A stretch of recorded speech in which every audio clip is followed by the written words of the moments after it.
Hi, this is Dr. Ginny Barrow with FearlessWomenAtWork.com. In this morning's video, I want to talk with you about your manager. How is your relationship with your manager? I ask because I know from experience and from the people that I speak with every single day and my clients that the type of relationship that you have with your manager can truly make or break your experience at work. And of course, it can make or break your career sometimes, depending on the type of level that you are at.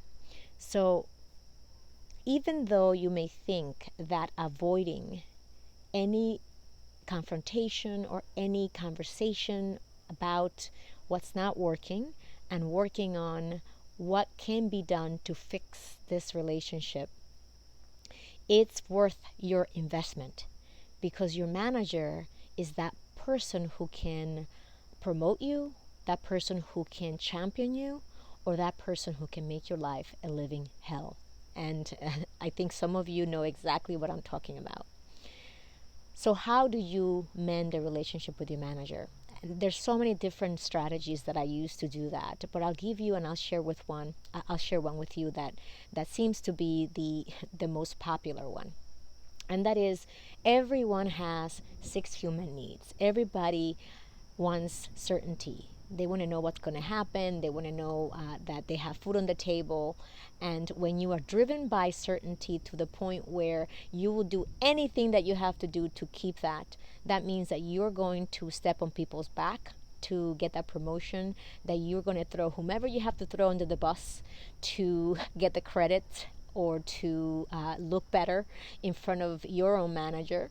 And so there's negative vehicles that people use to meet their needs. Another need that managers have many times when it comes to certainty is they want to know everything. So they're constantly micromanaging you.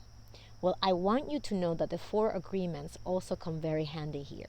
And that is, don't take things personally, don't make assumptions, always do your best, and be impeccable with your word. When you look at your manager and you think about what assumptions am I making about my manager, right? How am I not doing my best with my manager because we're not communicating what we need from them? How we're not, how we're making assumptions about what they're thinking and what they think about us. And of course, we take it personally because we feel that they're doing it to us. We don't realize that they would do that to anybody. We just happen to be the person in front of them. And so that we feel like they're doing it to us. And so when you look at your manager as a human being, you realize that, like you, your manager is trying to meet his or her needs, albeit through negative vehicles, through mediums that are not positive. So you may say, Ginny, why do I care about what their needs are? I know that my needs are not being met.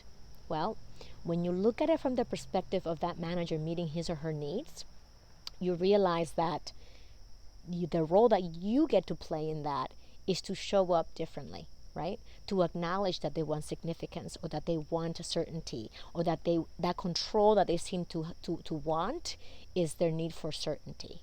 And so you give them information that they need, and you open up the communication channels, and you let them know what's working and what's not working for you.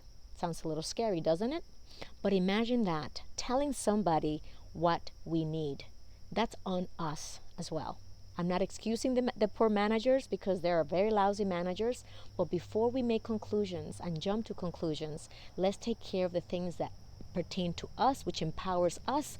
And then once we've shown up and we do those things, then we can say, you know what, this is a horrible manager, I just need to move on. Okay, so try some of these and see how they work for you. And if they work, do more of that. If they don't work, then let's change strategy. So I hope this was helpful. If it is, leave me a message. I'll talk to you soon.